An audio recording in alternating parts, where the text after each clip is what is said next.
श्रीमद् भागवत महापुराण स्कंद 3 अध्याय 3। श्री गणेशाय नमः। श्री वासुदेवाय नमः। श्री स्वामी समर्थ। भगवंतांच्या अन्य लीला चरित्रांचे वर्णन।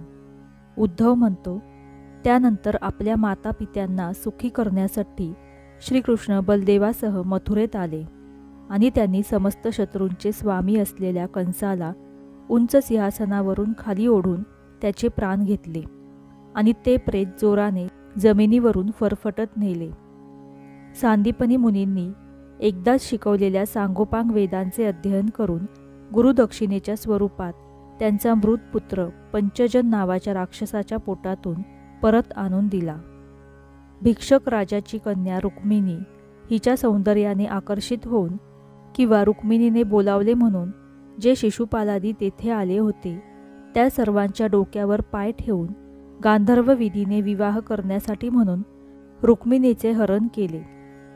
स्वयंवरात व्यसन नसलेल्या 7 बैलांना व्यसन घालून सत्यभामा हिच्याशी विवाह केला। या प्रकारे मानभंग झालेल्या मूर्ख राजांनी शस्त्र हातात घेऊन राजकुमारीला पळवण्याचे ठरवले। तेव्हा श्रीकृष्णांनी स्वतः जखमी न होता आपल्या शस्त्राने त्यांना मारले। भगवंतांनी संसारी पुरुषासारख्या लीला करत आपली प्रिय पत्नी सत्यभामा हिला प्रसन्न करण्यासाठी स्वर्गातून कल्पवृक्ष पारिजात उपटून आणला। त्यावेळी क्रोधाने आंधळा झालेला इंद्र आपल्या सैनिकांसहित भगवंतावर चाल करून आला, कारण तो तर आपल्या पत्नीच्या हातचे खेळणे होता। आपल्या विशाल शरीराने आकाशाला सुद्धा गिळणाऱ्या आपल्या पुत्राला भौमासुराला भगवंतांच्या हातून मृत्यू आलेला पाहून पृथ्वीने त्यांची प्रार्थना केली। त्यावेळी भौमासुराचा मुलगा भगदत्त याला उरलेले राज्य देऊन भगवंतांनी त्याच्या अंतपुरात प्रवेश केला। त्या अंतपुरात भौमासुराने पळवून आणलेल्या पुष्कळच्या राजकन्या होत्या। दीनबंधू श्रीकृष्णांना पाहताच त्या उठून उभ्या राहिल्या आणि अतिशय हर्ष, लज्जा आणि प्रेमपूर्वक कटाक्ष टाकून त्यांनी तत्काळ भगवंतांना पतिरूपाने वरले। तेव्हा भगवंतांनी आपल्या योगमायेने त्या स्त्रियांना अनुरूप अशी तितकी रूपे धारण केली आणि त्या सर्वांचे वेगवेगळ्या महालात एकाच मुहूर्तावर विधीपूर्वक पाणीग्रहण केले। स्वतःच अनेक रूपांनी नटण्यासाठी त्यांनी त्या प्रत्येकीच्या ठिकाणी आपल्यासारख्याच 10 पुत्रांना जन्म दिला। जेव्हा कालैवन, जरासन आणि शाल्व आदी राजांनी आपल्या सेनाच्या द्वारे मथुरा आणि द्वारकापुरीला घेरले, तेव्हा भगवंतांनी आपल्याच लोकांना आपली अलौकिक शक्ती देऊन त्या सेनेला आपणच मारवले होते। शंबर, विविध, बाणासूर, मूर, बलवल, दंतवक्त्र इत्यादी अनेक योद्ध्यांपैकी काहींना त्यांनी स्वतः तर काहींना दुसऱ्यांच्या हातून मारवले।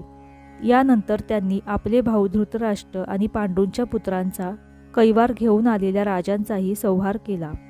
त्या राजांची सेना जेव्हा कुरुक्षेत्रात पोहोचली तेव्हा पृथ्वी डगमगू लागली होती।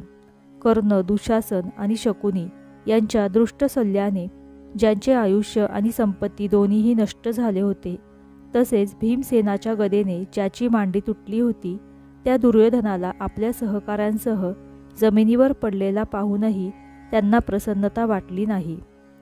ते असा विचार करू लागले की जरी द्रोण, भीष्म, अर्जुन आणि भीमसेन यांच्याद्वारा या विपुल अशा अक्षौहिणी सैन्याचा संहार झाला तरी पृथ्वीचा कितीसा भार हलका होईल। अजूनही माझे अंशरूप असलेल्या यादवांचे दुःख तर तसेच आहे।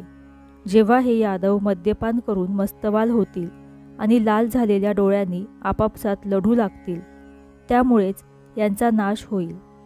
याशिवाय अन्य कोणताही उपाय नाही। खरे पाहता माझ्या संकल्पानेच हे स्वतः नष्ट होतील। असा विचार करून भगवंतांनी युधिष्ठिराला त्याच्या वडिलार्जित राज्यावर बसवले आणि आपल्या संबंधितांना सत्पुरुषांनी घालून दिलेला मार्ग दाखवून आनंदित केले।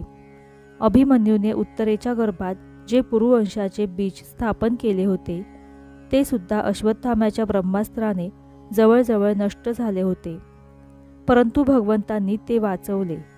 त्यांनी धर्मराज युधिष्ठिराकडून 3 अश्वमेध यज्ञ करवले आणि युधिष्ठिर सुद्धा श्रीकृष्णांच्या सांगण्याप्रमाणे वागत लहान भावांच्या सहाय्याने पृथ्वीचे रक्षण करत आनंदाने राहू लागला।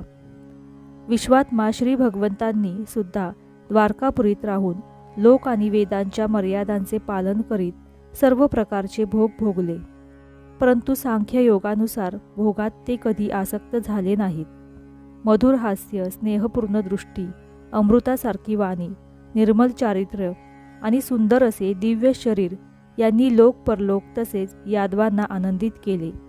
रात्रीच्या वेळी पत्नींसह क्षणभर प्रेममय होऊन त्यांनाही सुख दिले. अशा प्रकारे अनेक वर्षे सुखोपभोगात गेल्यानंतर त्यांना गृहस्थाश्रमासंबंधी उपभोग सामग्रीबद्दल वैराग्य निर्माण झाले. विषयोपभोग आणि जीवनसुद्धा दैवाधीन आहेत. जर योगेश्वर श्रीकृष्णांना सुद्धा त्याबाबत वैराग्य निर्माण झाले, तर भक्तियोगाने त्यांना अनुसरणारा भक्त विषयांवर विश्वास कसा ठेवेल. एकदा द्वारकेत खेळत असता यदुवंशी आणि भोजवंशी मुलांनी काही मुनीश्वरांना चिडवले. भगवंतांना यदुकुलाचा नाशच अभिप्रेत आहे असे समजून त्या ऋषींनी त्या मुलांना शाप दिला. काही महिने उलटल्यानंतर देवमायेने मोहित झालेले वृष्णी, भोज आणि अंधक वंशातील यादव मोठ्या आनंदाने रथात बसून प्रभास क्षेत्री गेले. त्यांनी तेथे स्नान करून त्या तीर्थातील पाण्याने पितर, देवता आणि ऋषींचे तर्पण केले आणि ब्राह्मणांना उत्तमोत्तम गायी दान दिल्या. त्यांनी सोने, चांदी, बिछाने, वस्त्रे, मृगचर्म, कांबळी, वाहने, रथ, हत्ती, कन्या, उपजीविका होऊ शकेल अशी शेतजमीन आणि अनेक प्रकारचे रुचकर अन्न भगवंतांना अर्पण करून ब्राह्मणांना दिले. त्यानंतर गायी आणि ब्राह्मणांसाठी जीवित वेचणाऱ्या त्या वीरांनी जमिनीवर डोके टेकवून त्यांना नमस्कार केला. अशा रीतीने स्कंद 3 अध्याय 3 समाप्त. श्री वासुदेवाय नमः. श्री स्वामी समर्थ.